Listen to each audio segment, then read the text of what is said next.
উপলক্ষে আয়োজিত জগারের সভার সম্মানিত সভাপতি 3 নম্বর মান্দারডোলা ওয়ার্ড বিএনপির সংগ্রামী সভাপতি যারা খোরশেদ আলম, মঞ্চ বহিষ্ঠ আছেন বিশেষ অতিথি হিসেবে বাংলাদেশ জাতীয়তাবাদী দল 5 নম্বর বারকুন্ডি ইউনিয়ন শাখার সংগ্রামী সভাপতি সাবেক ছাত্রনেতা জনাব মোহাম্মদ আবুল কালাম আজাদ। মঞ্চ বহিষ্ঠ আছেন বাংলাদেশ জাতীয়তাবাদী দল 5 নং বারকুন্ডি ইউনিয়ন শাখার সংগ্রামী সাধারণ সম্পাদক ছোট ভাই সাখাওয়াত হোসেন রাসেল। উপস্থিত আছেন বাংলাদেশ জাতীয়তাবাদী যুব দল চট্টগ্রাম উত্তর জেলা শাখার সংগ্রামী সাংগঠনিক সম্পাদক সাবেক ছাত্রনেতা মোহাম্মদ আলমগীর মোস্তফা। মঞ্চে উপবিষ্ট আছেন বাংলাদেশ জাতীয়তাবাদী দল 3 নম্বর মান্দারডোলা ওয়ার্ড শাখার সংগ্রামী সাধারণ সম্পাদক রেজাউল করিম খোকা। উপস্থিত আছেন 5 নম্বর বারকুন্ডি ইউনিয়ন যুব দলের সংগ্রামী সাধারণ সম্পাদক ছোট ভাই একরামুল হক। মৎস্যজীবী দলের সভাপতি আক্তার হোসেন এবং সীতাকুণ্ড উপজেলা ছাত্র দলের সাবেক সাধারণ সম্পাদক ছোট ভাই ইসমাইল হোসেন সহ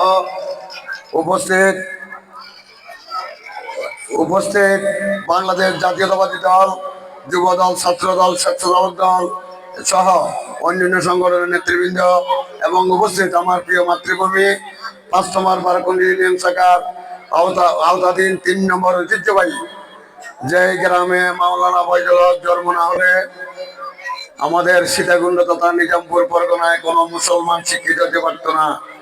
সেই গ্রামের ঐতিহ্যবাহী আমাদের মাওলানা ফয়জুল হকের জন্মস্থান প্রিয় মাতৃভূমি মান্দারডোলাবাসীকেও জানাচ্ছি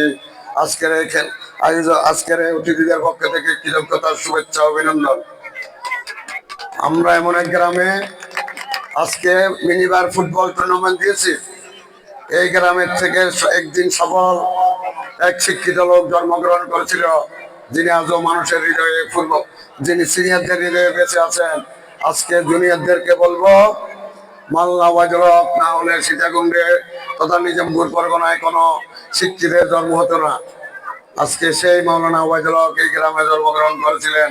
আমাদের ভবিষ্যৎ শিশু যারা আছেন তাদের উদ্দেশ্যে বলছি, যারা স্কুল কলেজে লেখাপড়া করেন তাদের উদ্দেশ্যে বলছি, আগে আমার গ্রামকে, আগে আমার বাড়ি, পরে আমার গ্রাম, আমার ওয়ার্ড, আমার ইউনিয়ন, আমার থানা, আমার জেলা, আমার দেশ, আমার মহাদেশ, সর্বোপরি আমাদেরকে আগে নিজেকে জানতে হবে। আজকে সেই ঐতিহ্যবাহী গ্রামে আমাদের কোমলমতি তথা আমাদের মানে কিশোরেরা যে একটা খেলা মিনি ফুটবল টুর্নামেন্ট নামে খেলেছেন, আজকে বিজেতা এবং বিজয়ীদেরকে আমরা অভিনন্দন জানাচ্ছি, অতিথিদের পক্ষ থেকে শুভেচ্ছা জানাচ্ছি। এখন আমরা সকলে জানি ফুটবল খেলা কিন্তু অনেক সময় গন্ডগোল হয় অনেকে, কিন্তু আজকে বারকুণ্ড কয়েকটা খেলা, এই যে গত 2-3 মাস পর্যন্ত অনেক খেলা হয়েছে, কিন্তু আমাদের ভবিষ্যৎ প্রজন্ম আমরা আজকের এই খেলা থেকে আপাতত আজকের জন্য শেষ খেলা এটা আজকে পর্যন্ত। আমাদের ভবিষ্যৎ প্রজন্ম অনেক ভাবে এগিয়ে আছে, সংঘাত হানাহানি থেকে তারা আজকে খেলাধুলায় নিজেকে মনোনিবেশ করেছে। এই জন্য আবারও অতিথিদের পক্ষ থেকে এবং কর্তৃপক্ষের পক্ষ থেকে খেলার আয়োজক কমিটি, সিনিয়র সালাউদ্দিন যুবদল নেতা, জুনিয়র সালাউদ্দিন যিনি টুর্নামেন্টের চেয়ারম্যান, এবং আরো আমি তো সবার নাম জানছি না, আজকে যারা এই খেলায় আয়োজন করেছেন আয়োজকদেরকে আমরা আমাদের অতিথিদের পক্ষ থেকে, আসামপতির পক্ষ থেকে, আমাদের বিএনপির পক্ষ থেকে, সর্বোপরি বারকুণ্ডবাসীর পক্ষ থেকে অভিনন্দন জানাচ্ছি, কৃতজ্ঞতা জানাচ্ছি। কারণ আমাদের যুব সমাজ এই ফ্যাসিস্টের সময়, ফ্যাসিস্ট সরকার শেখ হাসিনার সময় যুব সমাজ সেখানে বিভিন্নভাবে বিভিন্ন অসামাজিক কাজে লিপ্ত হয়েছিল। আজকে 5 আগস্ট অথবা 36 জুলাইয়ের পর থেকে আমাদের এই যে দেশের আগামী প্রজন্মে যারা প্রতিনিধিত্ব করবেন তাদের ভিতরে আমরা দেখছি খেলাধুলা এবং শিক্ষামূলক বিভিন্ন কিছু। আমরা আশা করব আমরা আজকে এই পর্যায়ে এসেছি, আমরা সামনে যারা আছে এই বয়সে ছিলাম সেই বয়স থেকে এই বয়সে এসেছি, আগামীতে এক সময় আমার বারকুণ্ড তাদের সীতাকুণ্ড ইউনিয়ন থানার 9টা ইউনিয়ন, একটা পৌরসভা, আমাদের বারকুণ্ড যাতে সকল ইউনিয়নের মুরব্বীর মতো সম্মান পায়, যেভাবে আজকে বিজয়ী দল প্রথম পুরস্কার পাবে, সেইভাবে 9 ইউনিয়নের ভিতরে 12 কুণ্ডবাসী যাতে প্রথম পুরস্কার পায়, 12 কুণ্ড বিএনপি, সেই জন্য সকলের সহযোগিতা কামনা করছি।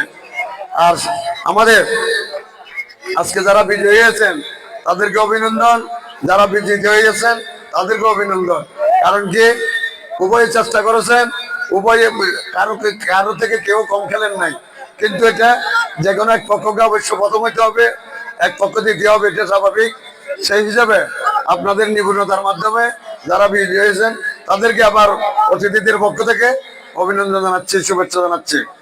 সম্মানে আমি আমার বক্তব্যের শেষে একটা কথা চাই, যেখানে ভবিষ্যৎ প্রজন্ম, যেখানে অনেক ছাত্র দেখা যাচ্ছে, অনেক প্রতিনিধি যারা আগামী দিনে এই দেশ থেকে একজন আসলাম চৌধুরীর মতো গড়ে উঠবে, সেই প্রত্যাশা আপনাদের কাছে আছে। আপনাদের সকলের উদ্দেশ্যে আরেকটা কথা বলবো, শিক্ষামূলক একটা, যেহেতু এখানে ছাত্রছাত্রী অনেক দেখতেছি, খেলায় মজিয়ে শিশু কাটিও না বেলা, সময়ের প্রতি কবু করিও না হেলা, আজি যে সময় গত হইল তোমার, আসিবে না পূর্ণতায় আসিবে না আর, তাই বলি বিদ্যাকাল করিও না কয়, আপনার কাজ করো থাকিতে সময়। আমরা ছাত্র, আমার এই কবিতা স্কুলে, কলেজের এবং প্রাইমারি স্কুলের ছাত্রদের জন্য উৎসর্গ করলাম। আপনারা খেলাও খেলবেন এবং পাশাপাশি লেখাপড়াকে অগ্রাধিকার দিতে হবে। লেখাপড়ার পরে আমাদের খেলার সবকিছুর আগে, এবং সে লেখাপড়ার উপরে আমি আবার বলছি, চোরে নাহি নিতে পারে করিয়া হরণ, জ্ঞাতি নাহি নিতে পারে করিয়া বন্টন, দান করিলে কয় নাহি হয় কথা চন, এই জন্য বলে লোকে বিদ্যা মহাধন। সুতরাং আমাদেরকে প্রথম অর্জন করতে হবে বিদ্যা, সেটা আমার মহাধন। কারণ আমার বাবার সন্তান হিসেবে আমার সম্পত্তি আমার ভাই পাবে, আমার বোন পাবে, আমার স্ত্রী পাবে, কিন্তু আমার লেখাপড়া আমার ভাই পাবে না, আমার বোন পাবে না, আমার স্ত্রী পাবে না। তবে সবার আগে, যেহেতু এই গ্রাম থেকে মির্জাপুর এবং সীতাকুণ্ড মিরসরাই শিক্ষামূলক প্রতিষ্ঠান করেছিলেন মাল্লাবাজল, সেই গ্রামে দাঁড়িয়ে সেই গ্রামের ভবিষ্যৎ প্রজন্মকে বলছি, আগে সর্বাঙ্গীন শিক্ষা আমাদেরকে মূল্যায়ন করতে পারত। সব পরিষদে আপনারা আজকে এখানে দর্শক হিসেবে যারা ছিলেন, আপনাদেরকে অভিনন্দন জানাচ্ছি। দর্শক না হলে খেলার কোনো ইয়া হইতো না। দর্শক থাকে, তার দর্শক গ্যালারিতে, সেখান থেকে খেলোয়াড়দেরকে হাততালি দিয়ে উৎসাহিত করে। এই উৎসাহিত করার জন্য আপনাদেরকে আমি ব্যক্তিগত জোহরের পক্ষ থেকে এবং আমাদের দলের বিএনপির পক্ষ থেকে, মান্দারের 3 নম্বর ওয়ার্ড বিএনপির পক্ষ থেকে, 12 বিএনপির পক্ষ থেকে অভিনন্দন, শুভেচ্ছা জানিয়ে আমি আমার বক্তব্য শেষ করছি। খোদা হাফেজ, বাংলাদেশ জিন্দাবাদ। আপনাদের সকলের দীর্ঘায়ু। এখান থেকে একজন মাওলানা আবাদুল হক সৃষ্টি হবেন এই করতে চাই। মান্দারুল্লাহবাসীকে অভিনন্দন জানিয়ে কৃতজ্ঞতা প্রকাশ করে আমার বক্তব্য শেষ করছি। আসসালামু আলাইকুম।